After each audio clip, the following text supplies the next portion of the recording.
taranay a izany no tombokirambavaka izao vokisy zavatsoa izay mangetaetanao ary indreto izahay miara-miteny tsotra aminao hoe mangetaetanao ny aty anatinay rehetra misaotra anao zahay fa mifandraponao tsy malandritrany tokoa ary mifananao no mitonanay mitonga eto amin'ny fitoeranty a misaotra anao fa ianao no efa nanomana tahaka an'ireny ampahandro sakafo mahay dia mahay ireny dia nanomana nahandro ho anay tsirairay avy mihitsy mba hahatonga anay hivoky zavatsoa eo anatrehanao.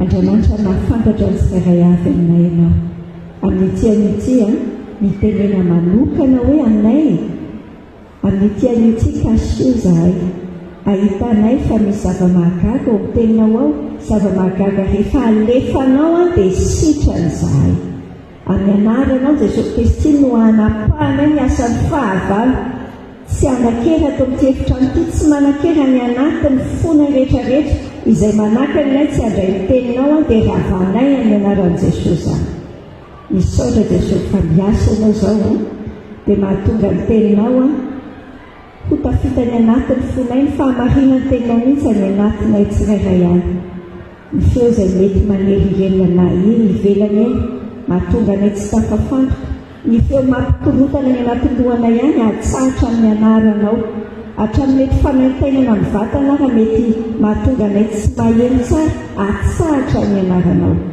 mitenena aminay fa vonaiananao zay amin'ny anaran'i Jesosy amen. Amen. Amin'ity tsika ianao tahaka ny efa ataontsika trany amin'ity taona raiky ambopolo amboarivo ity aloha dia miresaka hatramitsika ny amin'ny hoe kristianina samanina moa ianao ty kristianina samy tondra ny hanitry Kristy. Ilay Korintiana faharoa toko faharoa andiny 15 no tenin'Andriamanitra fototra izay mitondrantsika ny fampianarantsika tao anatin'izay fotoana rehetraizay dia mbola tiana ho tsipihana sy ho fantsihana ny anatintsika mihitsy hoe hanitry Kristy ho an'Andriamanitra isika sy ianao. Ny tena fiainana kristianina tarafina ny boky ny Efesianina no raisitsika efa andro tsy andro moa fa efa herinandro maromaro izay. Ny tena fiainana kristianina raha ny boky ny Efesianina njerena dia fehezandreo teny anankitelo ireo averimberiko aminao foana sady misy rahateo olona vaovao eto amintsika eto dia averiko aminao hoe ny fiainantsika ho anypetraka makafy vitan'Andriamanitra tamintsika tamin'ny alalan'i Jesosy raha tsy miaraka ireo zavatra anankitelo ireo mipetraka makafy ny vitan'i Kristy mandeha amin'ny herin'i Kristy amin'ny lalana ny soritany dia mifatra mijoro tsara manohatra ny fahavalo. Raha tsy miara mandeha ireo dia tsy tena fiainana kristianina ilay iainantsika fa lasa saritsarany fotsiny na indraindray tsika kristianina dia indraindray tsika ohatran'ny jentilisa ihany dia nefa tsika ianao tsy teo izay fa tena teo hoe amin'ny fotoana rehetra dia hanitry Kristy tena kristianina. Mampiseho an'ilay sarikely fotsiny tsika dia amin'ity androany ity zavatra ho resantsika ianao ny tian'ity dia iresaka hoe kristianina tena izy. Dikany hoe kristianina tena izy raha isika ao amin'ny Efesianina toko 5:1 hatramin'ny 7:10 anio ny kristianina tena izy dia manahoana moa mandeha amin'ny fitiavana sy ao amin'ny mazava. Hoe vakitsika ianao miaraka hoe oloha hevitritsika io manisa telo isa roa telo kristianina tena izy mandeha amin'ny fitiavana sy ao amin'ny mazava. Tsika ianao zany teo kristianina tena izy zany ary mampanontany tena rehefa nanomana ilay fampianarana dia za mihitsy aloha nanontany tena hoe za tokoa ve Jesosy araka tenin'Andriamanitra araka ilay tenin'Andriamanitra tokoa ve ny fiainako. Kristianina tena izy tiako ho hitanao loatra hoe fa be loatra ny kristianina tsy tena izy amin'ny fiainantsika andavanandro be loatra. Ary izay ilay masoantsika ato amin'ity radio vaovao masoantsika ity dia ato zaraintsika amin'ny feonam-piaina tena tsy zaky, tsy hoe tsy zaky mahasosotra loatra raha ohatra ka andao tsy atao hoe mahasosotra fa mampalahelo raha ohatra ka efa mataona antsika mandray radio vaovao mahasoa fa mbola mety misy zavatra lasaina be be momba ny fiainantsika, mety mbola misy zavatra toa mampitovy atsika ihany amin'izao tontolo izao. Ataontsika isanao andeha ao anatin'io ovakitsika avy hatrany aloha ilay Efesana toko 5 vakitsika manontolo sokafo ny baibolinao Efesana toko 5 andiny voalohany hatrany anjeny 4:10. Amin'ny anaran'i Jesosy vakiana ny teny, koa amin'izany dia aoka hanahaka an'Andriamanitra nareo tahaka ny zanaka malala, ary mandehana amin'ny fitiavana toy ny nitiavan'i Kristy anareo, dia nanolora ny tena no fanafitra sy fofanavotana amin'Andriamanitra ho anitra kasitrahana monjy atsika. Fa ny fijangajangana sy ny fahalitoana rehetra na ny fieremana dia aza vela ho tonony ao aminareo akory azy, fa tsy mahamendrika ny olona masina izany, na fahavetavetana na resaka fahadalàna na vosodratsy izay tsy tokony atao fa aleo misaotra. Fa fantatrareo marimarina fa samy tsy manana lova eo amin'ny fanjakan'i Kristy sy Andriamanitra, na ny mpijangajanga rehetra, na ny olombe taveta, na ny olona mierina mpanompo sampy izany. Aza mety ho fitahin'olona amin'ny telefony nareo, fa izany zavatra izany mahatonga ny fahatezeran'Andriamanitra amin'ny zanaka ny tsy fanarahana. Koa aza mety ho mpiombina aminy nareo, fa maizany nareo fa iny fa efa mazava ao amin'ny tompo kosa ankehitriny. Mandehana tahaka ny zanaky ny mazava, fa ny vokatry ny mazava dia ao amin'ny fahatsarana rehetra sy ny fahamarinana ary ny fahitsiana, mamantatra izay akasitrahan'ny tompo. Ary aza miray amin'ny asany maizina tsy mahavokatsoa, fa aleo mananatra izany. Fa izay ataony ao amin'ny afina dia mamenatra na dia milaza izany azy, fa ny zavatra rehetra ka anarina dia asehony mazava, fa na inona aseho dia mazava. Koa izany milazany hoe mifoaza ianao izay natory ary mitsangana ny maty dia hampazavanao Kristy. Amen. Kristiana tena izy. Nitsika senao tamin'ilay fanomboana teo hoe ilay fiainana kristiana mihitsy misy zavatra anankitelo ao anatiny. Mipetraka aloha, mahafantatra tsara izany hoe inona zavatra nataon'Andriamanitra. Ny fiainana kristiana tsy miainga amin'ny zavatra ataonao. Tandremantsika tsara, tsy miainga amin'ny zavatra hoe zahanao an'izao an'Andriamanitra.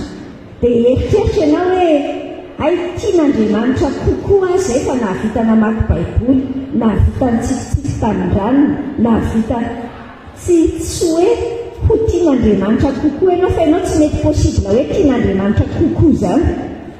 Tian'Andriamanitra ianao maximum fitiavan'Andriamanitra anao izao, dia izay mitovy foana fitiavan'Andriamanitra anao. Tiako hitanao mihitsy izany hoe mila mipetraka tsara tsika aloha mankafy ny vitan'i Jesosy amintsika, dia avy eo mandeha mipetraka tsika dia mandeha amin'ilay fiainana. Dikany hoe mandeha dia ilay fiainana andavanandro. Ny fiainana kristiana dia tsy fomba fivavahana fa fomba fiainana. Tsy fomba fivavahana fa fomba pièce, fomba fiainana. Style de vie, izay no tiako ambara aminao hoe ny fiainana kristiana dia fiainana, tsy misy zavatra misaraka ao anatiny. Nda ho atsika hijery antsoina hoe ina ny kristiana tena izy. Raha mijery ny texte tsika, ny kristiana tena izy dia olona manahaka an'Andriamanitra. Andiny voalohany any amin'ilay teny aloha ny teny hoe koa amin'izany dia aoka hanahaka an'Andriamanitra nareo tahaka ny zanaka malala. Ny fanontaniana tiana petraka amintsika senao dia izao, ianao tia izany izao manahaka misy, na tiatsika na sy tiatsika, manahaka foana tsika senao tia, manahaka olona na manahaka zavatra, manahaka. Jerenao hoe rehefa mbola kely tsika na ny zanaka ao zao mbola kely matetika ny zanaka tsy fantatro na mety efa na ianao nahatadidina anao an'izany taloha fa za zao tena nahatadidina anao an'izany hoe alaina ny kiraha tamin'iza mbola tena farany kely dia maka ny manana kiraro talon marque hervé dia alaina le kiraro talon tamin'izany izy mbola nanao kiraro misy an'ireny kiraro fetina mianjaika ireny dia mbola kely be kely andeha ataoko hoe tany amin'ny 4 taona 5 taona tany fa misy sary mandeha ny anaty saiko hoe alaina le kiraro talon dia anaovako dia maka poketra dia mijery amin'ny fitaratra dia ohatra olon-dehibe ary io samy manao zavatra mitovitovy amin'izany daholo ihany tsika rehetra fa ny anatintsika any misy olona tiatsika tahafo rehefa manamarika ny fiainantsika ny olona anankiray dia te hanahaka azy tsika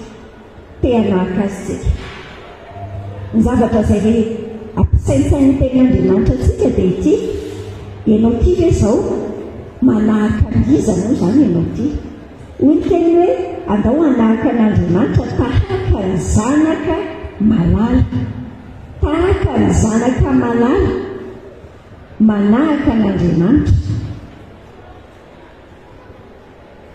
rehefa mandeha ny fiainana dia matetika filazatsika hoe mitovy amin'ny dadana mitovy amin'ny mamana raha ohatra ka ny zanaka zany dia misy an'izay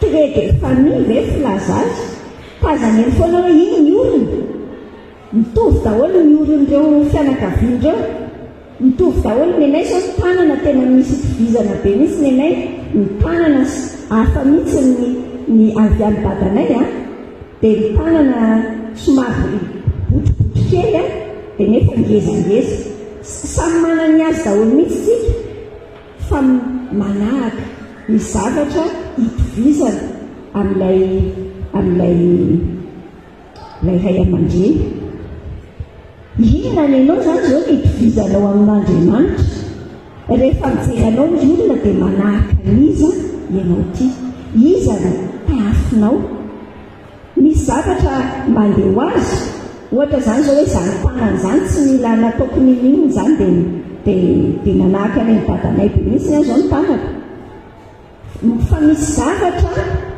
misy zavatra tena hianaran'le olona lasa arakaraky ny jereny an'le olona anankiray dia lasa manahaka amin'ny olona eny izy ny zavatra resantsika dia izao tian'Andriamanitra tsika hanahaka an'Andriamanitra tena mila fiditsika tsara izay tahafintsika andao tsika senao hifidy tsara ny tahafy fotriny ahoana ilay Andriamanitra tsika mila azonao atsaina tsara le hoe ohatriny ahoana io Andriamanitra io ny Andriamanitra tsika araka ny teny ao Matotoko 10:7 dia ilay teny hoe ko amin'izany ao ko tanteraky nareo toy ny fahatanterahany rainareo izay any an-danitra ny Andriamanitra tsika tanteraka ny Andriamanitra tsika hita amin'ny fiainantsika ve zany hoe manahaka an'Andriamanitra tsika mandeha mizotra ho amin'izany ve ny fiainantsika sa omentsika fotsiny hoe za moa olombelona ihanyko dia efa avovinao nandray an'izay so mety efa tamin'ny telo hoe ataontsika hoe 12 taona lasa ianao nandray an'izay so dia mbola mitovy tamin'ny 12 taona lasa ihany ve ny fiainanao ankehitriny ny zavatra tsy mety tsara ao anatin'izany fa miteny tompo hoe aoka ho tanteraky nareo mandroso amin'ny fahatanterahana ny olona manahaka ny dad'Andriamanitra Petera voalohany toko voalohany 12 miteny antsika hoe fa araky ny fahamasinana ilay miantso anareo dia aoka mba ho masina koa nareo amin'ny fitondran-tena rehetra satria voasoratra hoe ho masina nareo satria masina ny kristianina tena izy manahaka n'io Andriamanitra io dia hita taratra amin'ny fiainany hoe mandroso ho amin'ny fahamasinana izy mandroso amin'ny fahamasinana indikany hoe masina dia mazava tsara hoe voatokana ho an'Andriamanitra tsy mitovy amin'ny fiainany hafa ny fiainany fa miaina fiainana voatokana ho an'Andriamanitra izy. Ny zavatra tiako zaraina aminao dia izao hoe tena miankina amin'ny olona tahafinao ange ny fizotry ny fiainanao. Raha ohatra ka Andriamanitra no hitanao hatrany hatrany, hitanao eo amin'ny fiainanao eo manana an'Andriamanitra saintsainina ianao, fa maninona ary ny olona tsy mandroso amin'ny fahamasinana. Mahatonga ny ankizy kely anankiray ohatra ny lazaiko anao teo hoe izy fa lasa manao tanao amin'ny mamany satria hitan'le zavatra tao. Ny ankizy natsapa anaovina natsapa ianarina zavatra biara fa atao eo anatrehany atao eo anatrehany foana ny zavatra anankiray dia manahaka manao anino azy. Hitanao raha ohatra ka tsy eo anatrehany sainao lalandavany amin'ny masony sainao, fa masin'Andriamanitra, tanteraka Andriamanitra, dia tsy tafanahaka an'Andriamanitra tsika. Manontany anao hatrany aza hoe ohatrina ahoana zao ny olona tahafinao amin'ny fiainana, fa miankina amin'izay mihitsy ny fizotry ny fiainanao. Hoy aho aminao hoe ndaontsika asianao hifity tsara ny olona tahafina. I Paoly Apôstôly dia nanoratra ny boky ny Efesiana ity, izy tena samy teny mihitsy. Miteny isany amin'ny Efesiana 5:1 teny hoe aoka nahaka an'Andriamanitra. Dia izy tena samy teny mihitsy ihany koa aty amin'ity boky ny Korintiana 1 ty 2:2, Korintiana 1 koa 2:5-7. Drasa aloha iny teneniko anao rehefa aveo fa le 2:1 aloha teneniko anao hoe aoka nahaka anareo i Paoly tahaka ny anahafako amin'ny Kristy. Tsika sianao fa tena samy teny an'izany amin'ny hafa, fa ny antsoina hoe teny kristianina tena izy dia afaka miteny hoe zay ataoko atao, zay lazaiko atao, fa tsy tahaka ny lazainy Jesosy amin'ny olona aveo hoe momba ny fariseo mpanorandalàna hoe zay lazainy reto ataovy fa aza atao nefa zay ataony, satria tsy mitovy ny ataony sy ny lazainy. Hitanao tena olana be nahatonga ny filazantsara tsy manana hery dia satria betsaka loatra ny kristianina. Fa antenaiko fa tsy ho tsika sianao tsony izay amin'ny fiainana tsy afaka miteny toa amin'ny Paoly hoe manahafa rery olona, satria anahaka azy ahoana moko izy amin'ny andavanandro fiainana. Ny olona bekizitina be dia anahaka anao ahoana ary izy amin'ny andavanandro fiainana mbola mandainga ihany, ary amin'ny 10 minitra sekolelata izy, ary amin'ny fitariana fotoana izy, ary amin'ny fitoriana teny izy, tena mahay mitory teny ange, tena mahay milaza ny zavatra be. Fa le fiainany amin'izay tsy afaka miteny hoe manahafa, aoka nahaka anareo tahaka ny anahafako an'i Kristy. Ilantitra mitelintsika tsara fa le tena fiainana kristianina dia le fiainanao andavanandro mihitsy. Ary raisitsika sianao fanambo hoe andao tsy zavatra roa samihafa, ny fiainanao andavanandro sy ny fiainam-panahinao, tsy zavatra roa samihafa, tsy misy olona roa samihafa.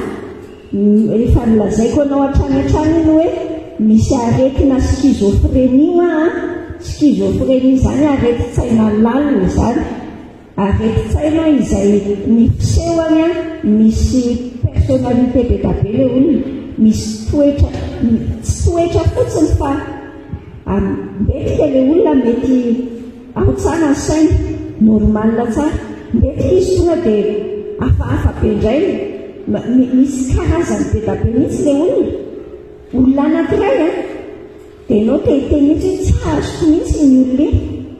Misy olona tena atao hoe tsy azoko mihitsy, ianao fa izao sanatria mbola tenenin'ny olona hoe tsy azoko mihitsy, fa ahoana azy izy no mpiainy avn be misy ny oliny fa rehefa mandeha le fiainana andavanandro miresaka mivadiny izy tena olona hafa mihitsy, rehefa manaratra n'izany izy tena olona hafa mihitsy.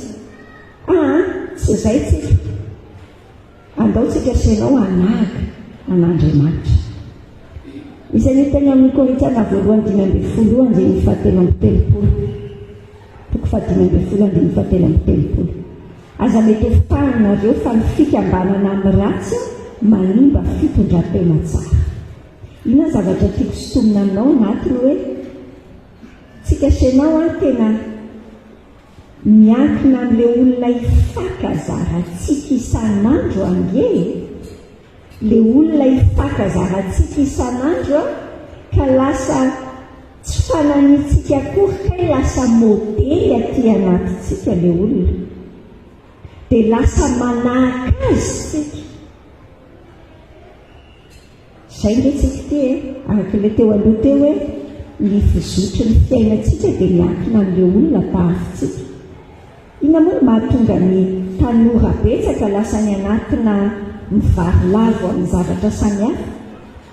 Io ange tsy misy hoe tanora hoahy ohatra indray maka fotsiny izy dia mieritreritra eo am-pitoerana eo hoe tsara nga tena tonga dia anao mpifoka moly, tena foako be mihitsy ny moly, ohatra hoe andeha foka rongony ho azy tsy maintsy misy mitarika, misy mitarika foana ao anatin'ilay izy. Azonao an-tsaina ve ny heriny ty resaka fitariana ty? Ny heriny fitariana ne matanjaka be mihitsy ary eo amin'ilay fiainana andavanandro raha tsy miambintsika dia lasa voatarika ho azy. Ao hoe mba mandao samy andinika tsika hoe iza ara zao ny olona tena mifandray be indrindra amintsika ity zao, iza zao ny olona mifandray be indrindra aminao. Mila jerena tsara fa raha olona fosafosa foana no mifandray be indrindra aminao dia lazaiko anao fa potak'izay tsy tonga saina kory ianao fa efa mandeha mirona ny anatin'ilay fosafosa foana koa. Raha olona teniteny foana foana jerenao tsara nge tsy misy zazakely mihitsy nge eto amboniny tany dia hoe ohatra izany hoe misy zazakely 2-3 taona dia ateneny avy mipetraha eto, avy ampianariko miteny-dratsy. Tsy misy olona manao an'izany mihitsy ngena olona jenitibisa be ary fa gaga ianao fa mahay miteny-dratsy ho azy ny zazy rehefa eniny ao an-trano foana ny fitenenana ny any amin'ny WC sy ny vatana samihafa sy ny sisa dia gaganao kely miteny-dratsy dia ohatra ty kely io satria milona ao anatin'izany le olona kely dia lasa manao an'izany. Tiako tsapanao mihitsy ny herin'ny fitariana fa tsika senao tia ny tompo lasa kristianina tena izy, tsy mila miteny be akory aneo ahy ny fietsika miteny lavitra, ny fiainanao miteny lavitra no miteniteneninao rehetrarehetra. Hanika ho Paoly hoe ndao anahaka anahy tahaka ny anahafako amin'ny Kristy. Raha mijery amin'ny Paoly fotsiny izany ny olona dia efa afaka manahaka an'i Jesosy izy. Ny olona ve rehefa mijery anao miatrika amin'ny fiainana dia afaka mahita an'i Jesosy ve? Izay nge ny tena dikany hoe antitra Kristy tsika senao hoe manahaka an'i Jesosy dia rehefa ny olona koa mahita antsika dia manahaka an'i Jesosy koa. Raiso modely eo amin'ny fiainanao izay olona manana an'i Jesosy mazava. Isa izany ianao zao modely eo amin'ny fiainanao. Eo amin'ny fiainana tsotra ny olona manana an'io amin'ny fiainana izao tontolo izao ny fiainana tsotra lazaiko. Samy manana ny antsoina hoe idole zany. Ohatra hoe olona tena ohatra izany izao hoe misy mpihira malaza ohatra indreny hoe Michael Jackson ireny. Ny olona rehefa misy bimby be, misy misy influence be izy amin'ny fiainana dia lasa mpianaka azy ny olona hafa. Fantatritsika tsara zany Michael Jackson zany angamba raha mino fa fantatrao zany na efa maty efa elaela ary izy. Fa hatramin'izao iainantsika izao nge mbola misy olona te-hanao ny kopom-bolony, misy olona te-hanao ny fomba fiakanjony, te-hanao ny fomba fandihany, dia tena fiera, tena kevitra be mihitsy kay mahihetsika tahaka azy. Tenen'Andriamanitra hoe reny zavatra reny anefany tsy raha reny ny raisitsika modely zavatra modely ratsy aneny ao ambadik'le izy mety misy zavatra mety tsara kely fa andefasany fahavalo filozofia fomba fisainana tsy tsara ny ambady dia miditra tsy kelikely any amin'ilay olona. Fa ny saritiako isariana anao fa manahoana raha tsika senao zany tena mahery vaika mihitsy le Jesosy ao anatitsika. Anka izay andehanantsika rehetra dia maniry le olona hoe za te ohatran'iny ianao ve mampite ohatranao any amin'ny fiarahamonina, any amin'ny fianakavianao any dia te ohatranao ve ny olona sa te hitsokanao ve ny olona? Raha amin'ireo ve no zava-misy tsika senao nataon'ny tompo hiraka solon'ny Kristy eto ambony tany Korinthiana 4:20. Tena izay tokoa ve tsika senao? Fandao jereo tsara ny modelinao isan'andro, le olona ifandraisanao isan'andro, manana mihitsy olona afaka ho modely tsara.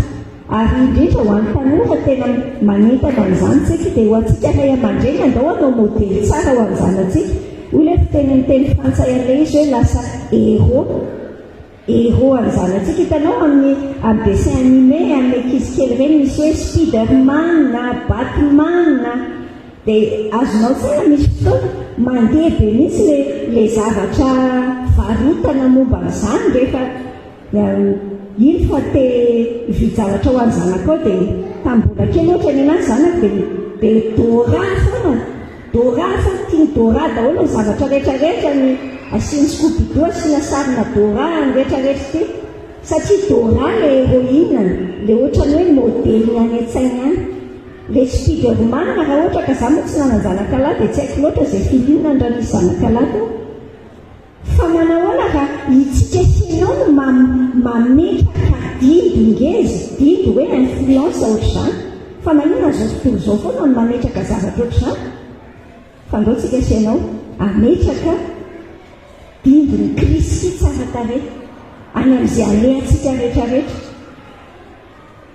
Manao t-shirt ianao ohatra, ianao mety tena tia manao t-shirt tena misy soratra hoe velona ho an'ny Kristy fa tena mampangarika olona raha ohatra ka t-shirt anao velona ho an'ny Kristy fa nitoetranao ianao miaraka amin'ny ohatran'ilay indray mandeha iny miloza be mihitsy.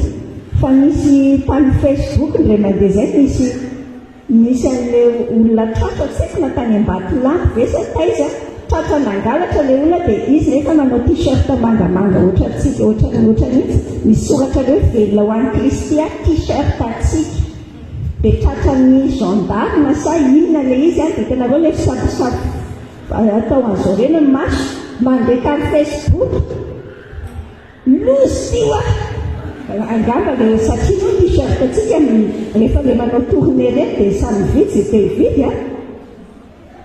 fa azonao ve le sara fa ohatr'izay le mahatonga an'ilay olona hiteny hoe anaratsy an'ilay Kristy atsika fa manaona rehefa mahitanao ny olona dia te ohatranao izy ohatran'iny za tena te ohatran'iny mihitsy te ohatran'iny satria hitany fa tena manahaka ny Kristy. Ary te hampaherantsika ray aman-dreny amin'izao vanim-potoana iainantsika izao nge tena misahotaka mihitsy ny fanabeazana ilay olona.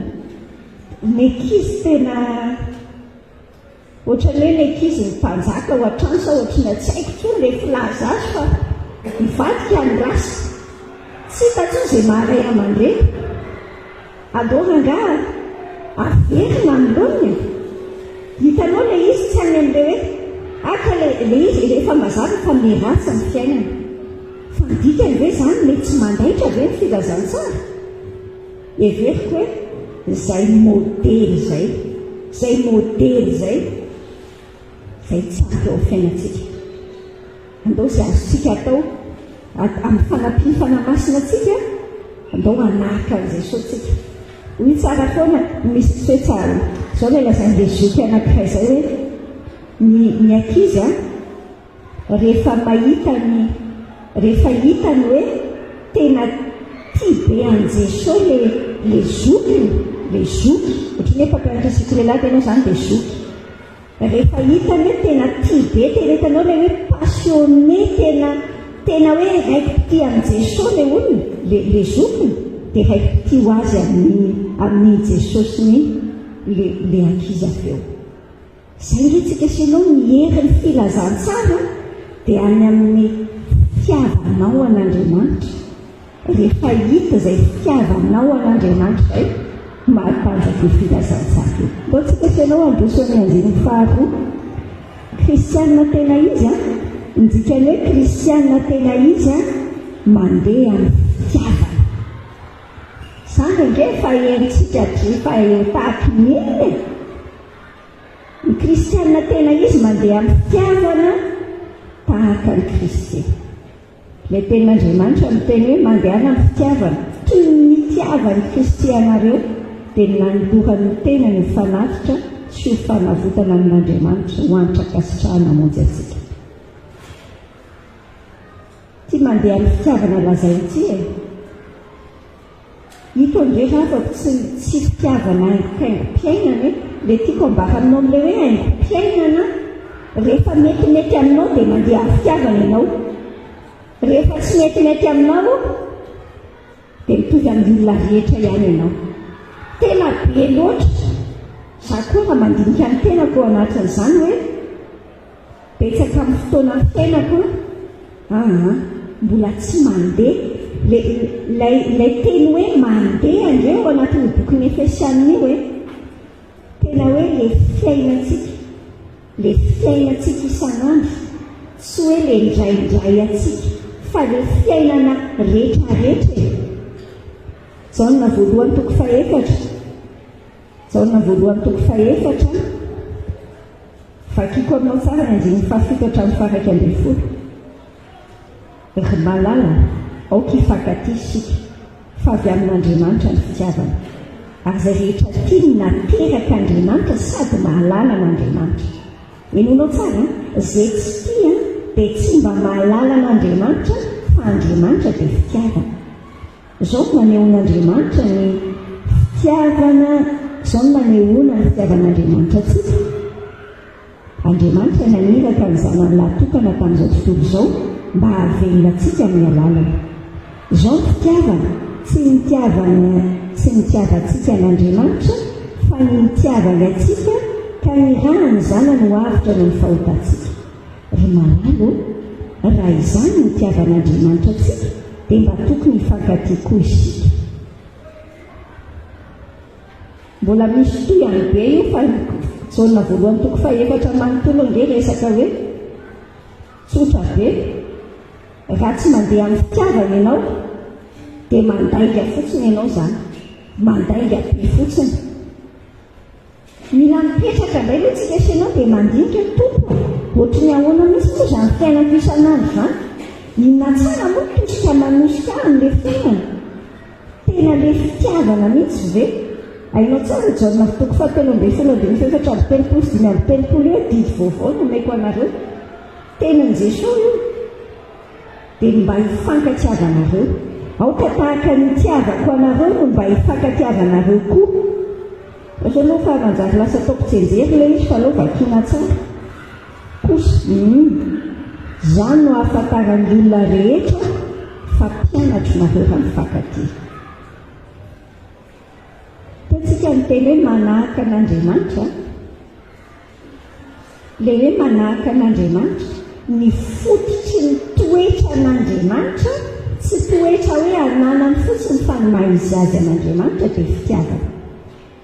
Raha io no tsy hitany amintsika koa dia izay misy ilay Korintiana voalohany toko 7:20 dia manomboka arian'ny 9 hatramin'ny 7 ianao tsenjery hoe na manao inona ianao na manao inona na mpivavaka be takin'inona ianao na manam-pinoana be takin'inona ianao na maintely be takin'inona ianao rehefa tsisy fitiavana indray dia zéro balle zéro eo anatrehan'Andriamanitra. Mila veritsika tsara le fenitra ny fenitra ao amin'Andriamanitra dia fitiavana, le fitiavana agape.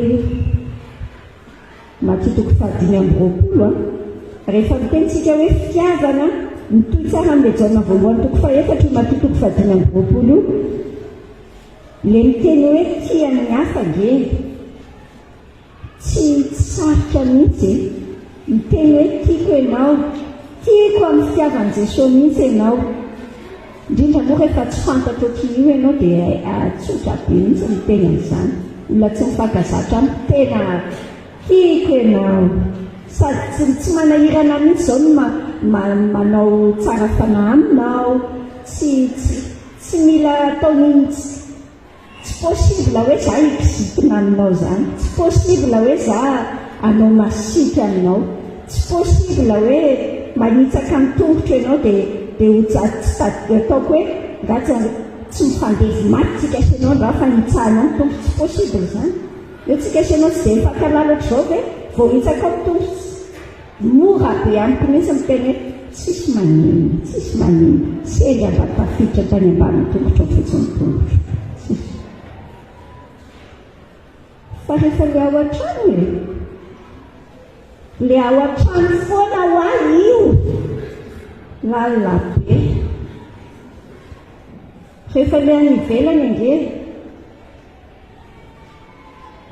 hitanao rehefa mandray olona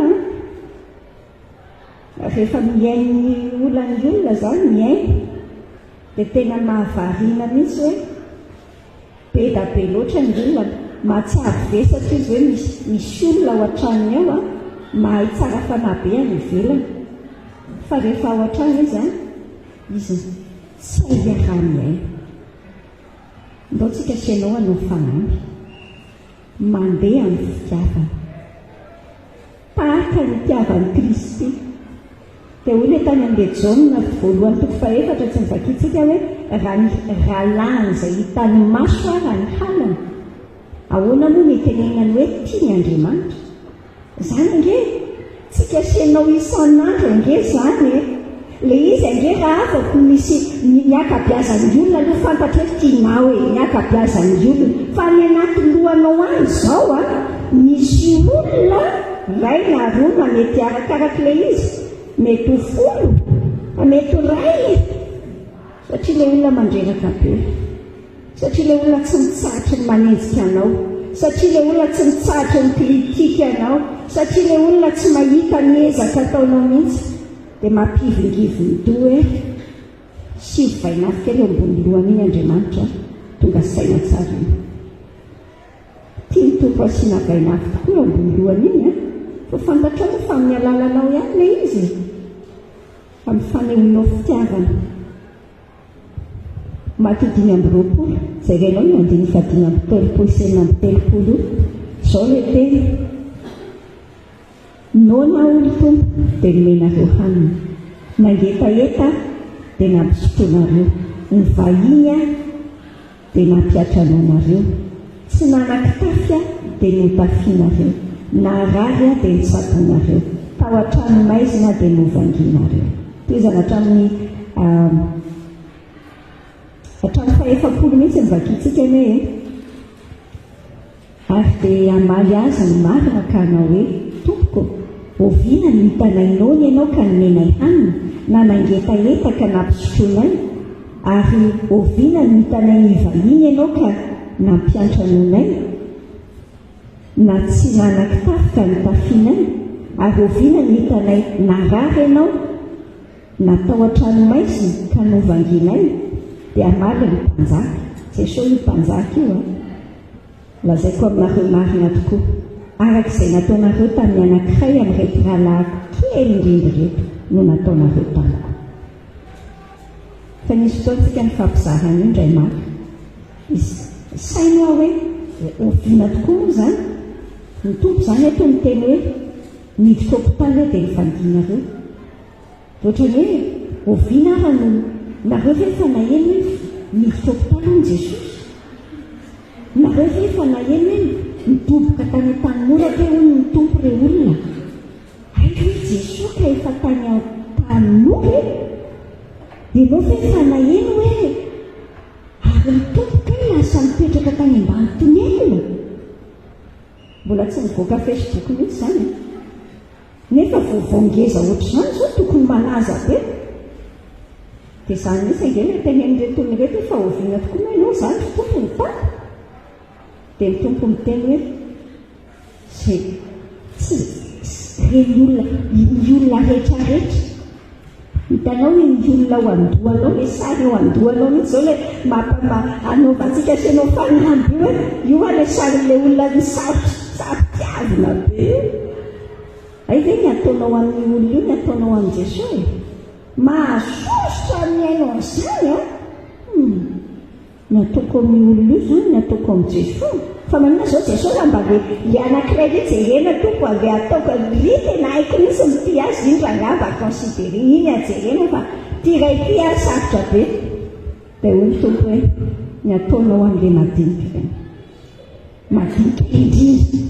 Le olona ohatran'ny tsinitsiny, le olona mampitehiteny. Izay ande mandeha amin'ny fitiavana. Tsisy mahasamihafa antsika sy anao mihitsy raha ny olona tiantsika ihany no tiantsika. Tsisy mahasamihafa antsika amin'ny jentilisa, fa ny jentilisa koa izany mihitsy ny atao. Fa le modely mpahafina re. Za ohatrany tena misy fotoana tatoako izao mandeha be mihitsy resaka misy fanenjehana mahavariana izay mandeha amin'ny fiainako izao amin'izao fotoana izao. Misy an'ilay association HFNJ ataontsika io moa. Dia misy olona asa moa zany tsy fahazahoany azy angambany. Fa misy olona tena akaiky azy miteny hoe manangana sekta indray ianao a. Manangana sekta. Manangana sekta Jesosy. Misy zavatra ilay izy nge rehefa indrindra rehefa olona akaikikaiky anao izay no miteny azy a. Dia rehefa mivingivingio mihitsy ianao ny anatinao. Fa maina zany tsy azony, fa maina zany tsy azony. Fa maina ary ilay olona mahita zavatra maina tsy miaraka amin'ny ray fo mampandroso filaza tsara fa mahita tenenina. Dia rehefa maresaka an'izany ao an-trano a, tena mitandrina be mihitsy a mba tsy ahatonga mety misy ny zavatra ohatr'izany koa amin'ny fiainanao. Misy olona mahasosotra tandreny tsara ny firesahanao an'izany amin'ny hafa mba tsy hahatonga ny hoe lasa hitarika an'ilay hafa ho tsy tia an'ilay olona. Nefa ianao arety efa miady mafy mihitsy Jesosy ahoana ny ataoko mba tena miainako fitiavana amin'ity olona ity na dia mandreraka ity olona ity. Azonao ve ilay hoe andao modely tsara tsika amin'ny fotoana rehetra. Modely tsara manahaka an'i Jesosy. Toizatsika ne ny kristianina tena izy a mandeha amin'ny fenitry ny fitiavan'i Kristy. Mandeha amin'ny fenitry ny fitiavan'i Kristy. Toy ny itiavan'i Kristy izay ilay itiavana. Tsy hoe izay itiavanao azy. Dia iny izany fitiavan'i Kristy izany. Ny fitiavan'i Kristy raha nijerentsika eo amin'ilay Jaona 1:17-19 io a. Tsy misy manana fitiavana lehibe io izao. Ny farany fitiavana goavana indrindra ny itiavan'i Jesosy anao. Farany fitiavana goavana indrindra. Tsy misy fetra ilay fitiavana. Tsy misy fepetra. Tsy misy limite sady tsisy condition. Tsy misy fetra sady tsy misy fepetra. Mahafoy ho an'ny olona rehetra. Tsy ho an'ny olona sasasasany ihany. Ary amin'ny fotoana rehetra koa nefa. Le karazana fenitra inona ny standard ny fitiavan'Andriamanitra, ny agapen'Andriamanitra izay tian'Andriamanitra hitiavantsika ny olona dia fitiavana tsy misy fetra sy tsy misy fepetra mahafoy ho an'ny olona rehetra, misy fahafoizana mihitsy kanika ny teniny ny ainy Jesosy mihitsy ny foy. Ary amin'ny fotoana rehetra tsy hoe indraindray rehefa metimety rehefa en forme tsara ny ara-panahy tokony ho en forme ara-panahy foana nge zantsika e. Misy fotoantsika hoe sy za aloha zao mbola tezitra, za zao mbola amin'ny fotoana rehetra ka. Dia modelina fitiavan'Andriamanitra mandehandeha. Izay tediavin'Andriamanitra hoe ho isika ianao izay. Kristiana tena izy mandeha amin'ny fehitry ny fitiavan'i Kristy. Toizantsika ianao ny raha andiny fahatelo sy fahaefatra izao mijerentsika. Andiny fahatelo sy fahaefatra hitantsika an'ilay hoe fampijangajangana sy ny fahalotoana rehetra na ny fiherenana dia aza avela ho tononona eo aminareo akory azy, fa tsy mamendrika ny olona masina izany, na fahavetavetana na resaka fahadalàna na voso-dratsy izay tsy tokony atao fahaleo misaotra. Ny antsoina hoe olona kristianina tena izy anankitelo amin'izao izany izao ndraisitsika: olona manahaka an'Andriamanitra, olona mandeha amin'ilay fitiavana, ilay fenitry ny fitiavana Jesosy, ary olona manohitra ny fakapanahy hanao ny fanaon'izao tontolo izao.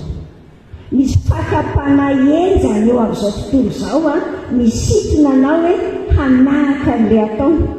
Hitantsika tsara ny Matitoko 7 ary amin'ilay andiny 10:20 manambara hoe misy lalana be, malalaka be, vavahady amin'ilay izy tonga dia malalaka be, dia be olona be mandehany amin'ilay izy.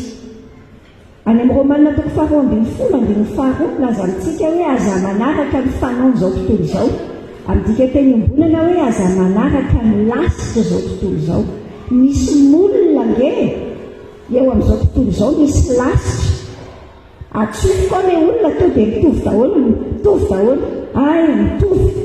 Rehefa ohatr'izao ny taona dia efa tokony efa ohatr'izao izany. Rehefa misy lasitra mitovy, fa ny dikany hoe kristianina tena izy dia olona sa manohitra an'ilay fakapanahy mba tsy tonga hanao an'ilay fanaon'izao tontolo izao izy. Ilay tenin'Andriamanitra tony tsy tiantsika dia io hoe aza vela ho tononona aminareo akory. Aza vela ho tononona aminareo akory. Donc trandrahantsika senao kely ny teny ilay tenin'Andriamanitra ny andiny 2 hoe mandehana amin'ny fitiavana. Dia avy eo izy miteny hoe fa ny fijangajangana sy fahalotoana rehetra ny fiherenana aza vela ho tononona aminareo akory. Midika ny any anatin'ny Saint Paul misy fanohizany tsara ilay fitiavana teo aloha sy ty fitiavana lazainy ety tsy hoe fanohizany manahoana fa misy zavatra ifanoherana eo matoa sina ilay hoe fa ny zavatra eo amin'izao tontolo izao, ny lasitra izao tontolo izao misy fitiavana sandoka ao. Fitiavana sandoka amin'izao tontolo izao midikany hoe fitiavana dia feno saika sy ny lohan'izao tontolo izao, feno resaka firaisana ara-nofo vao miresaka hoe fitiavana. Ataovy tonga amin'ilay hoe Saint-Valentin ndraiky, ilay hoe 14 février, rehefa amin'iny iny tena resaka mazana, resaka nofo be. Eo amin'izao tontolo izao izany, inona ny zavatra mandranitra amin'ilay nofo? Fijangajangana. Efa niteneniko anao tamin'ny farany hoe ty resaka fijangajangana ty tamin'ny farany fa diso ilay zavatra niteneniko anao fa tsy hoe $1 million moa ilay lazaiko anao, fa milliard ilay izy fa tsy million, $100 million niteneniko anao. Ny vola mihodina amin'ny resaka pornografia ny etika-dranomasina tsy $100 million izany ilay izy ka billion ilay izy fa ny teny anglisy ny tato anatin'ny lohako. billion zany milliard 100 milliards de dollars isa-taona ny vola midinkodina amin'ity resaka pornographique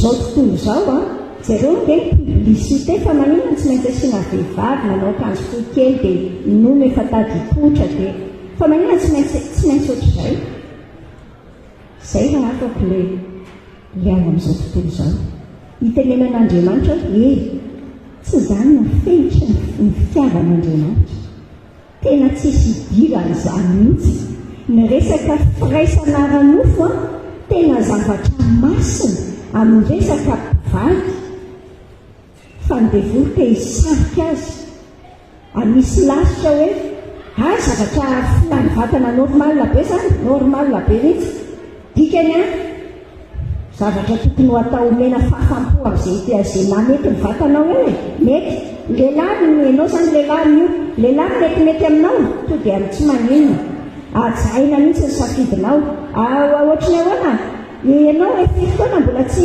nanao firaisana mihitsy ve enao efa lehilahy 5 taona taraiky be anao tena miakatra any amin'ny lohanao mihitsy zao le fandehana tsisy miakatra any amin'ny lohanao zany ny fandehana la dokotera ny tenanao a tsisy an'izany mihitsy fa ny devoly a hitanao tenenio fijangajangana sy ny fahalotona rehetra na ny fierenana ampiasainy devoly zany rehetrarehetra zany ampandehanana ny businessny le izy nge tsy rele vola loatra ny mahabelohany devoly fa tia ny devoly ilomana ao anatin'ny fahalotonao dia mieritreritra hoe zany efa zay le fiainana tsy zay le fiainana ataotsika sianao manao dindy vaovao andaotsika sianao tsy amela irika mihitsy zay le tenin'Andriamanitra azavela tononona eo aminareo akory misy mpanompon'Andriamanitra anankiray ngezabe fantatrao rampy zany biligrame zany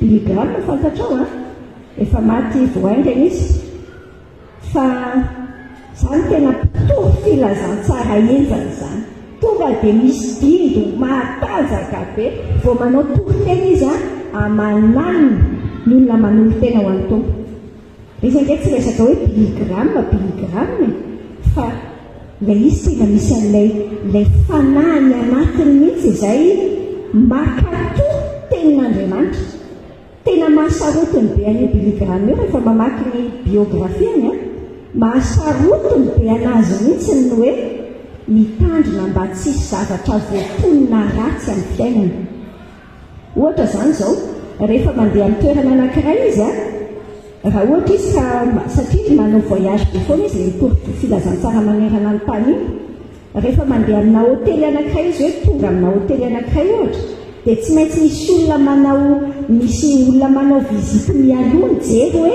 sao dia misy vehivavy mipetrapetraka ninaninaninany na manao akanjokanjo tsy motina dia hitanao mantsy ny ratsy indrindra rehefa mpanompon'Andriamanitra lehibe ohatra ireny te anararoatra hoe iny dia alaina sary dia avoaka hoe io fampijangajangaka io zany le ataon'le olona fa biligrama tena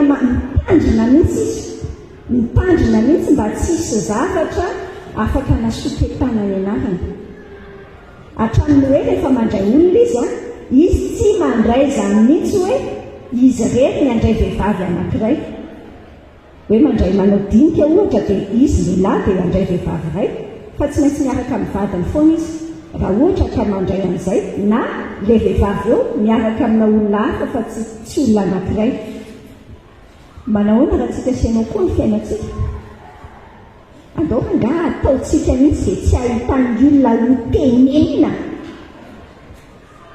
tsy ahitana hotenenina andao tandremantsika mihitsy mba tsisy zavatra naratsiana ny tenin'Andriamanitra amin'ny fiainantsika misy fotoana atao am-pianarana izay moa manao an'lay tsy mahazo manao sipa ny ankizy atao am-pianarantsika dia vao nananatra ankizy izay vao tamin'ny voaingana le ankizy anankiroa ireo tsy le izy moa ny tompony tena mahalala hoe miaraka sa tsy miaraka ny tompony tena mahalala fa zareo zany milaza hoe satria izy minamana be dia miaraka be foana miaraka be ny mandeha miaraka rery foana ahoana moa ny olona ny tsy eritreritra hoe ireny.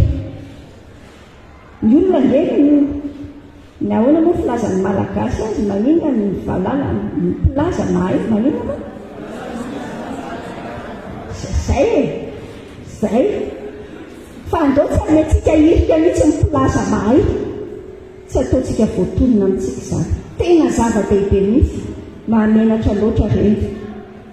Misy nge betsaka ny fiangonan-dehibe eto Antananarivo eto fotsiny ohatra misy pastera dia fantatry ny ao am-piangonana hoe miaraka amin'ny bekolinasy loza nge zany re olona indraindray la eritreretina hoe tsy maninona fa atao hoe fahalemena tsy fahalemena mihitsy zany nakely fahotana zay re izy toy izany. Ina ny tenen'ny tompo amintsika andao le misy fitiavana sandoka ao amin'ilay izy le fanao zao tontolo izao dia misy fiteny maloto hitanao aza vela ho voatonina aminareo na fahavetavetana dika teny ombonana teny vetaveta na resaka fahadalàna valavala rehetra ty na vosodratsy amin'ny teny frantsay izy hoe parole grossière stupide et sale. Indraindray ohatrany hoe satria te hifangaro amin'ny be sy ny maro ve ianao dia iny koa ianao fa mene an'le zavatra tsisy dikany rehetra teneniny ty andao tsy voatonona amintsika koa tsy ho itsika mihitsy le mpanao an'le blagy tsisy dikany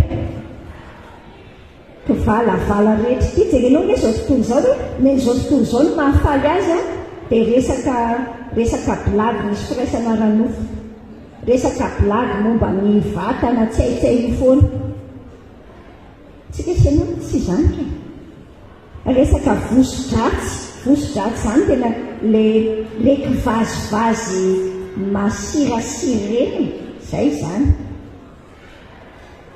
dia ianao hoe dia manontany ianao zany hoe tsika ve zany tsy mahazo mivazivazy mihitsy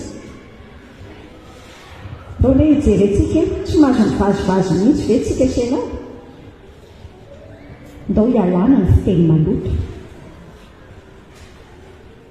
andao ataontsika fenitra mihitsy rehetra zavatra anankitelo zavaiko aminao reto le zavatra ataontsika tsy hoe rehefa tsy miteny an'ireny salera eny ile dia tsisy fifaliana ny fiainana zao aloha jereo tsara zany le ampiasana ny teny ampiasana ny vavy aza maika hiteny foana aloha ianao aza maika hiteny lava teneny ten'Andriamanitra amin'ny Jakoba 6:20 hoe aoka ny olona rehetra malady miaino malay miteny malay kotezitra manahaka ny Dadandriamanitra netsika dia efa napetrany ato anaty baiboly ny fenitra aza maika hiteny rehefa miaraka amin'ny jeune miaraka amin'ny tanora namana zany ohatrany hoe mba te tafiditra ao anatin'le cercle an'le olona dia mba mandray ao eny indray le nazy dia eny hoe ny blagy ohatrany hoe mila miteny zavatra tsy voatery Kolosiana 4:1 zao le tenin'Andriamanitra hoe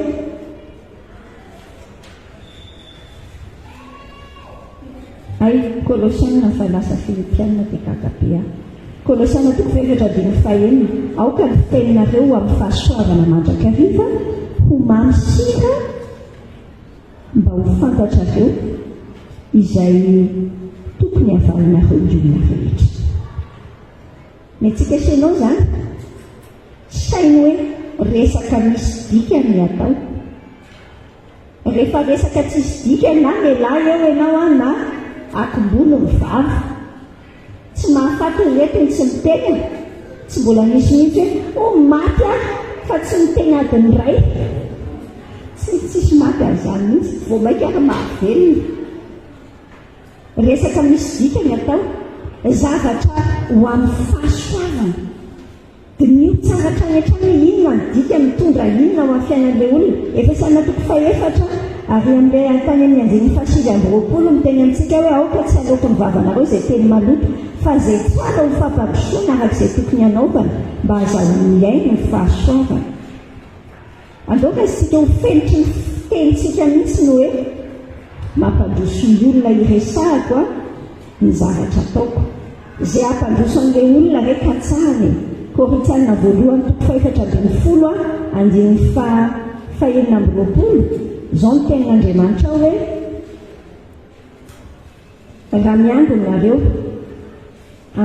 ary amin'ilay tapany farany tena tiako ho raisitsika amin'ny andiny fahaenina amby roapolo hoe aoka ny zavatra rehetra atao ho fampandrosoana.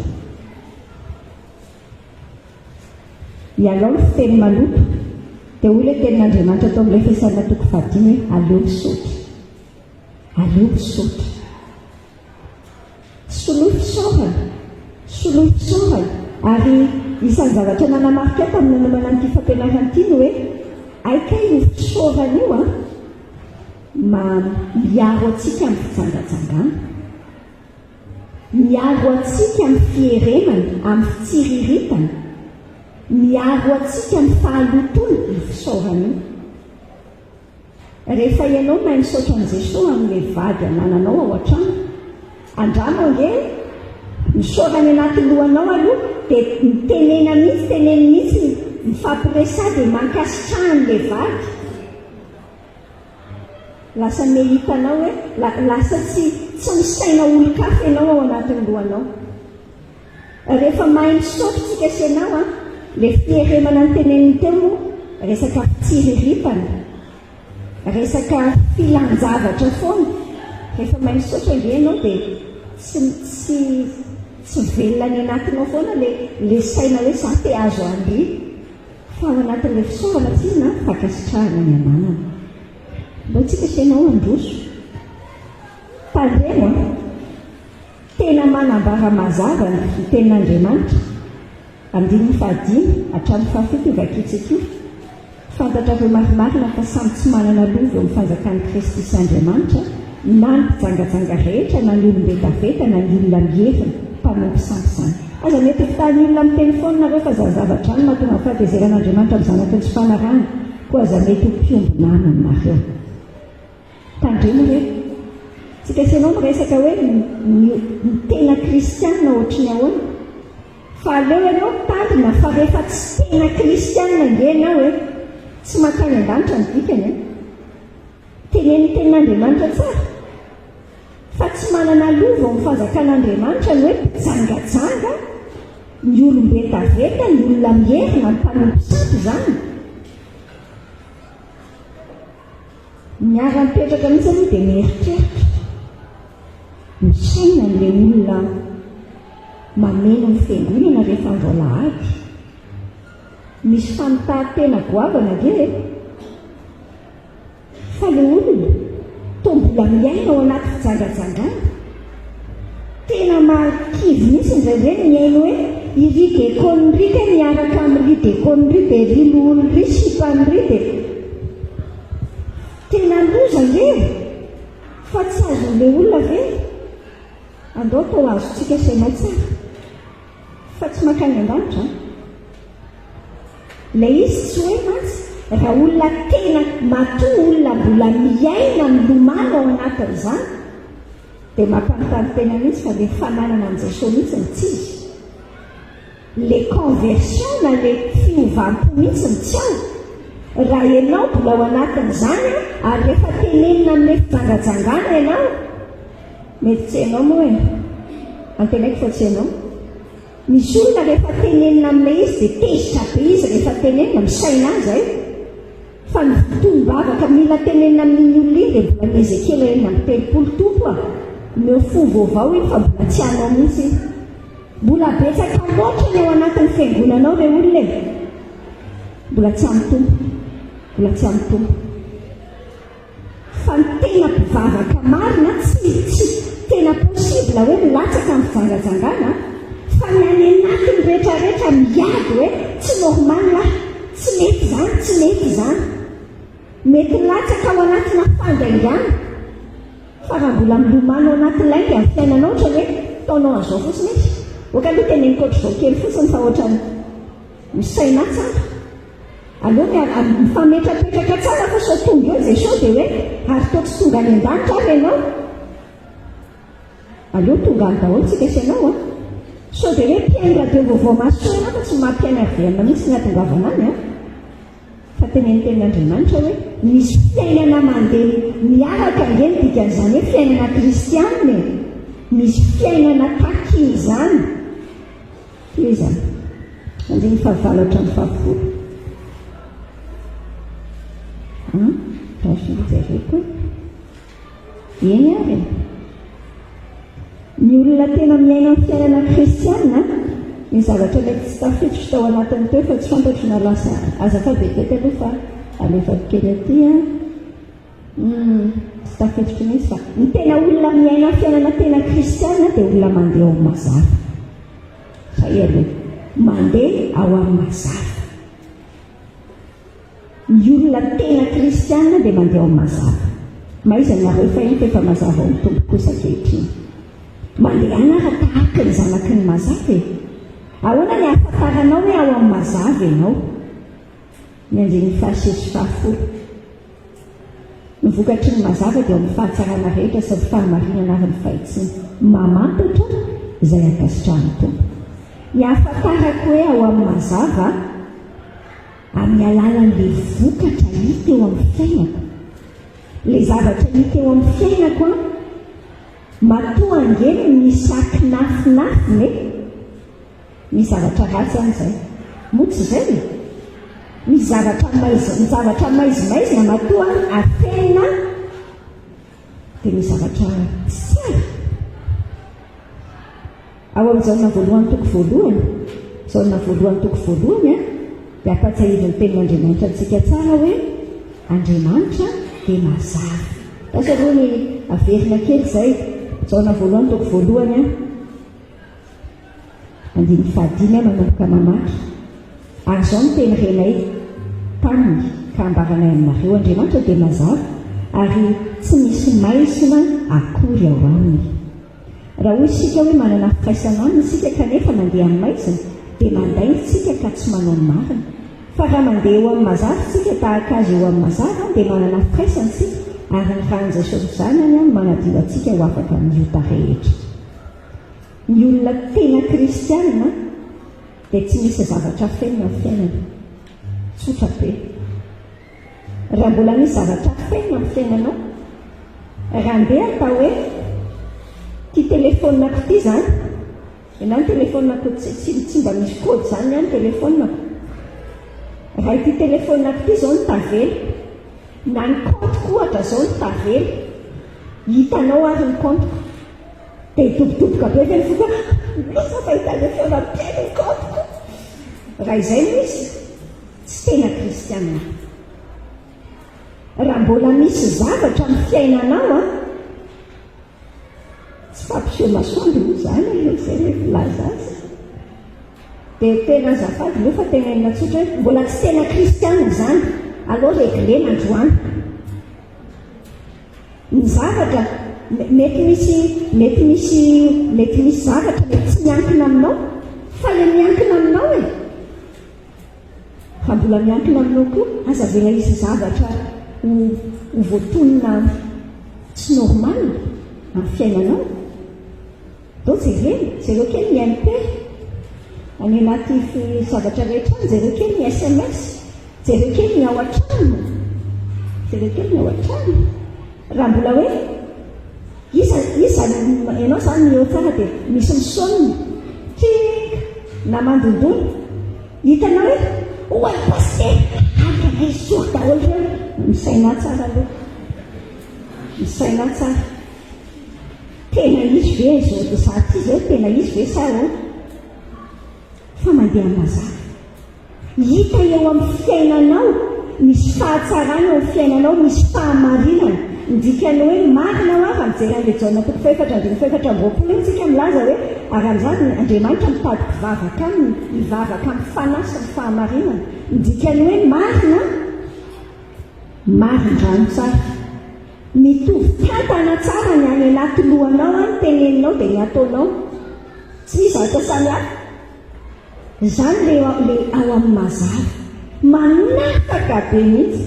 Za tamin'ny fiainako tena efa misy fotoana efa kristiana soma tsara be ohatranao mihitsy aho, fa misy fotoana latsaka ao anaty fahotana dia mieritreritra enao koa hoe misy fotoana ohatr'izany misy fotoana ianao mandainga ohatra, mety iny tsy hitanao le efitra dia mandainga ianao dia ao anatin'le izy hitanao ny lainga anankiray anaromana mihitsy tsy maintsy manao lainga hafa indray loza tena mijaly mihitsy ianao any anatinao.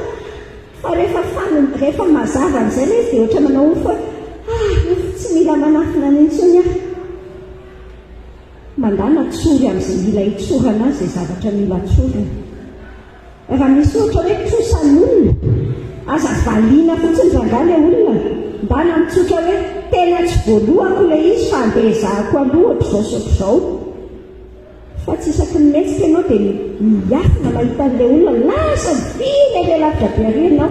Hitanao izay le tsy mandeha mazava jaly ange jaly. Ny olona ny ahafantarana ny olona tena kristiana no andininy fahafolo mamantatra izay akasitrahany tompo, manao ny sitrapon'Andriamanitra ho lahara-pahamehana amin'ny fiainana. Izany tena ahafantarana hoe tena kristiana. Ary ho antsika tanora matetika ho io efa lazaiko anao ihany izay hoe ahoana ny ahalalana hoe tena ao amin'ny tompo tia. Misy olona miteny anao izany hoe mba tianao ny izy te-hanorina tokantrano miaraka aminao etsetra, dia ianao izany dia mandinika hoe efa mahazo fampianarana foana hoe ao amin'ny tompo, ao amin'ny tompo. Ahoana ary ny ahalalako hoe ao amin'ny tompo? Io andininy fahafolo io tena tsotra mihitsy. Raha io olona io priorité amin'ny sitrapon'Andriamanitra. Raha lahara-pahamehana amin'ny fiainana no mitady hoe inona ny akasitrahan'Andriamanitra, ao amin'ny tompo izy izay. Tsy resaka hoe mandeha mivavaka resaka lahady, tsy resaka hoe izy aloha dia izy mihitsy président sampamanay tandreny sao dia lasa sahirana amin'izany ianao. Inona ny tian'Andriamanitra ataontsika rehefa mahita haizina eo amin'ny hafintsika. Tenen'ilay tenin'Andriamanitra ny anjely faraika ambin'ny folo sy hatramin'ny telo ambin'ny folo aza mahay amin'ny asan'ny maizina tsy mahavoka tsoa. Aleo mananatra izany.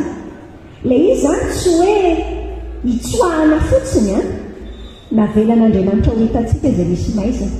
Fantatrao ny mampamaizina ho andry satria tsisy mazava ilay izy dia maizina. Ianao no andrasan'Andriamanitra. Amin'izao vanim-potoana iainantsika izao ilay vanim-potoana hoe tsy ampiteniteny, tsy misy fampiteniteny izany ry anina. Ohatr'izany foana hoe tian'ny olona hiaviana amin'ny fiainana. Ny tena kristiana dia olona samy miteny mazava mananatra. Mateo toko fahavalo ambin'ny folo anjeny fahadimy ambin'ny folo sy hatramin'ny fito ambin'ny folo io manambara hoe raha diso aminao ny rahalahinao dia aza hodiana fanina natantaraina ry amin'ny alina sy alina ry fa antony izy. Atony tenenao amin'ny mangingina ny fahotana ny zavatra tsy nentina taona. Rehefa tsy azonao amin'iny izy dia alaka ho vavolombelona roa teny. Rehefa tsy azonao amin'iny dia aleka ho fiangonana. Izay izy vao atao ohatra ny jentilisa. Timoty voalohany toko fahadimy andin'ny faharoapolo izao no teny amin'ny Timoty voalohany toko fahadimy andin'ny faharoapolo io hoe izay manota dia anaro eo anatrehan'ny andraso aloha manomboka amin'ny sivy ambin'ny folo aza mandray teny hampangana loolona raha tsy misy vavolombelona rona teny. Izay manota indrindra loolona ny resahana amin'ity izay mpitarika manota dia anaro eo anatrehan'ny olona rehetra mba hatahotra koa ny sasany. Misy fotoana ao am-piangonanao tsy samy teny. Soa ihany fa mentompo posta tsara ianao am-piangonanao ao. Tsy haiko ilay komitina inona ianao. Mety tena tsy tiandry zareo ilay tenenina. Mety ho lasa ianao mihitsy lasa tsy tiandry zareo raha atao hoana moa. Tsy maninona. Izay hampanaoviny tompo antsika dia ataontsika. Fa adinina amintsika ny renirany. Adinina amintsika ny ho fatin'ny eny ihany raha tsy fanahy.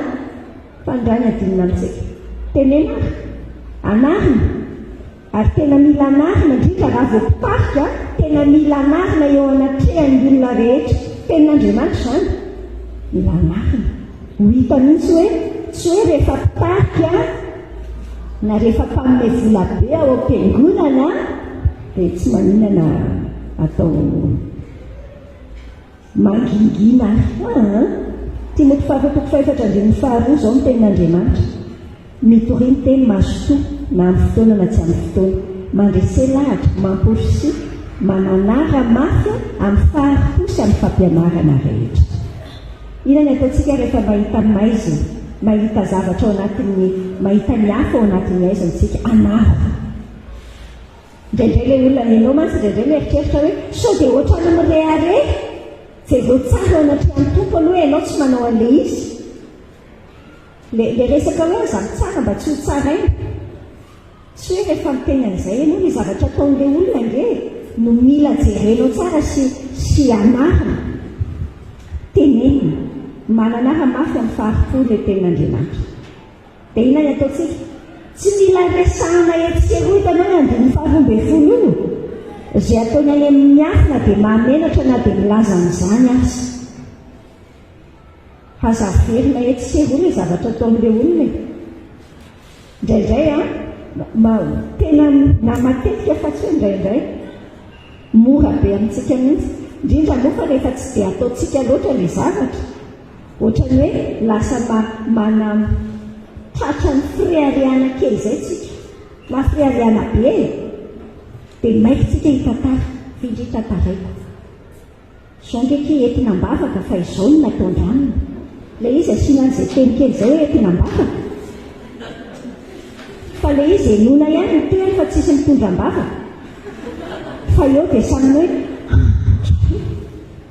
tena ratsy fana, tena tsy nampozy. Ary hitako ange ohatra izao e, lasa dia mitatra ilay resaka. Tsy mila resahana etsy sy eroa ny aiziny.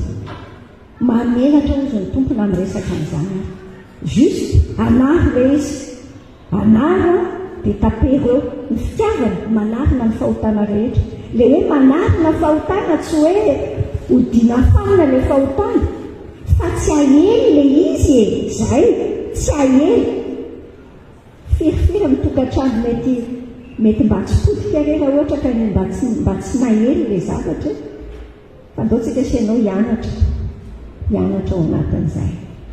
Farany, kristianina tena izy eo amin'ny 450, mifo dia mitsangana maty, izay kristianina tena izy. Mifo azy ianao izay matory, tsangana maty dia hampazavanao Kristy. Mampidi-doza mpino ny manao zavatra eo am-patoriana. Gasone tiako sainao tsara fa afaka manao zavatra be mihitsy andratsika rehefa matory. Misy an'izay antsoina hoe somnambule zay. Somnambule zany ilay olona matory izy dia mitsangana. Matory izy fa mitsangana izy dia nisy fotoana ilay olona tao an-tranonay fa nisy nanao ny somnambule io, efa tonga any an-tokotany izy. Izay vao tonga saina nina hoay, izy io tsy tonga saina mihitsy efa tonga any an-tokotany. Fa manao zavatra be mihitsy izy any anatin'ny saina any. Any anatin'ilay antsoina hoe subconscient. Subconscient zany mieritreritra tsy le fisainana tsy voaeritreritritsika atao anaty sainana. Milazonao tsara fa afaka manao zavatra, afaka miaintsika ny anaty torimaso, afaka mitenitsika, tsy efa firifira amintsika ny miteny rehefa matory. Any e, firifira amintsika no matory eo dia maminofy mandroaka devolo eo ampatoriana, mihira eo ampatoriana. Tsika nge mavita mieritreritra fa tsy fantatritsika fotsiny dia eritreritritsika satria eo ampatoriantsika. Fa mandefa io eritreritritsika io tsy hoe mijanona, fa tsy le conscience no mandefa, le subconscience. Azonao tsaina tena ohatr'izay mihitsy ny fiainana ara-panahy. Teneniny ty lazainy ty hoe mifo azy tsy ny jentilisa ny tenenina amin'ity ny bokin'ny Efesiana tsy natao ho an'ny jentilisa mihitsy fa ho ana kristianina. Fa ay moa ty kristianina ity tsika sianao afaka matory am-toerana dia manao zavatra eo ampatoriana eo, nefa tena zavatra mampidi-doza. Le olona le somnambule reny, somnambule ny fitenen'ireny olona matory mitsangana ireny. Le mitsangana izy nefa mbola eo ampatoriana. Reny olona reny tena dangereux be mihitsy ilay zavatra ataony, satria mety mahavandoza tamika izy tsy tonga saina izy, nefa mandeha tena hitan'ilay olona tao an-tranonay izay hoa tena hita mihitsy nge sokafa ny trano mandeha izy nefa izy matory fa ohatran'izany tsika ianao ty zao sao dia mba matory ary ianao ty fa mitsangana fotsiny andao ho taitra mihitsy tsika mifo azy ianao zay matory mitsangana ny maty aty amintsika sanao aty mila an'izay hoe jesosy sao dia mba matory ampitoerana izany inona moa izany rehefa ilay nofotsika izay ilay mandeha ilay manosika atsika ilay mitondra ny volant be amin'ny fiainatsika zay atsika izay mampidi-dozy izay fa mandeha ao patoriana izay tsika manao kristianina somnambule tandrena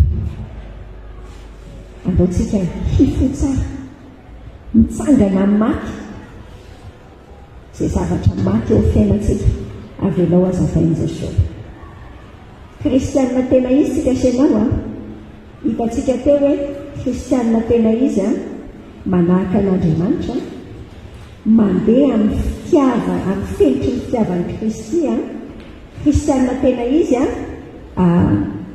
tsy manaraka n'lay manohatra n'lay fakapanahy eo amin'izao tontolo izao kristianina tena izy mandeha amin'ny mazava kristianina tena izy mifofa tsy matory tao hivavatsika Andriamanitra kainay feno fakasitrananao izay nampianarinao ny hoe kristianina tena izy matoa mbola ampianarinao mbola mamindra fo aminay ianao areto izay dia sao miara-mifony eo anatrehanao mihitsy fa imbetsaka indray fiainanay ohatra tsy tena izy mifonanay aminao mihitsy tsy fahatateranay mandona izany tenao rehetra izany ampio an'izay anahaka anao Jesosy ampio izay olona modely totafiny hafa ilay fiainanay mandeha amin'ny fitiavana ara-dalàna tsara tahaka anao tomba ho tanteraka tsy aminay mihitsy izany hoe mandeha amin'ny mazava tsy misy zavatra felona ilay fiainanay izay tena manira izany tompo hoe tsy ho voatonona aminay akory na inona faharatsiny Andriamanitra atanjao amin'ny fananao ary am-toepananay atsangana mihitsy izay mety endrika fahafatesana amin'ny fiainanay rehetrarehetra mety misy fahafatesana ara-panahy mihitsy any Jesosy mamaky teninao izay ohatra tsisy filinina ohatra tsy azonay ilay izy Jesosy fazo hoe atsangano hoe amboariny rava ty aminay aty Andriamanitra foazara andeha amin'ny fanahy fa tsy hatateraka ny filaminana tompo ajairao ny fiainanay rehetrarehetra jairao ny fiainam-panoponay ampio izahay tena ho sahijo hananatra n'izay zavatra hitanay aizina mety manomboka ao atokantranonay nge izany male miteny an'ilay zanaka ary indraindray fa sarotra be mihitsy Andriamanitra no fakisahiny izahay ary miteny fahefana ety ambavanay Andriamanitra ny ampiasao izahay afaka hijoro any amin'ny fiangonana mifona ho amin'ny fiangonana mihitsy izahay mifona ho an'ny olona tsirairay ho an'ny mpitarika izay mety tena mbola milomano ao anatina fahalotona mety tena tsy mbola manana anao akory nefa mamitaka amin'ny tenany fotsiny Jesosy ampiasao izahay ho fantsona mitondra fiainana tena izy any anatin'ireny fiangonana misy anay tompo an'izay vao ny fiaina tokantranonay izay vao izay manahirana anay rehetra hoentinay ao anatrehanao io iandreketanao io na fianarana io Jesosy na niasa mandraranay io zareo tompony ao anatina tsy fahampiana rehetra ny olona mila manefa trosa rehetra ny olona mila mandoa zavatra samihafa dia indraindray fenao izany ny sainay dia tsy tafafantoka aminao Andriamanitra tompo ao hoentinay ao anatrehanao izany mavesatra rehetra izany dia sokafana ny lalana ivoahany tsirairay mihoatra noho ny mpandresy ao anatiny tranga miseho amin'io Andriamanitra miasainao ao anatiny tsy fahasalamanay rehetra ianao nikasika tompo anasitrana dia loharaninaretina mihitsy mety aty aminay izay miara-mivavaka izao mety any anatiny olona any an-trano any any amin'ny hopitaly any ilay olona akaiky anay dia mbola hoany ary izay ngambany rehefa avy eo ohatra tsy fantatro Jesosy fa miasainao miasa fanasitrananao antsirairay andreo fianakavinareo miasa fanovampo ianao Jesosy mitondra fanovampo mitondra fo vaovao any anatin'ireo olona madidoa ao atokantrano ireo. Zay soa jereo manokana ny olona manenjika, ny olona manaratsy. Zay dia so ny manaiky eto anatrehanao mandray fanamby hianatra mitiany izy ireny amin'ny fitiavanao Jesosy. Omeo an'ilay fo mamela heloka hatrany izay rehetra, omeo an'izay fo mandresy ny ratsy amin'ny tsara izay. Andriamanitra anahaka anao izahay ary izay mahitanay dia anahaka ny Kristy tahafinay. Amin'ny anaran'i Jesosy ny anaovana ny vavaka dia andeha amin'ny fiadanana izahay menao ny bus ny fitaterana sahaza ny tsirairay dia mitsenanay amin'ny fifaliana ianao fa zahay rehetra rehetra loharano mpifaliana any amin'izay tokantrano misy anay amin'ny anaran'i Jesosy. Amen. Amen. Tain'ny tompo ianao.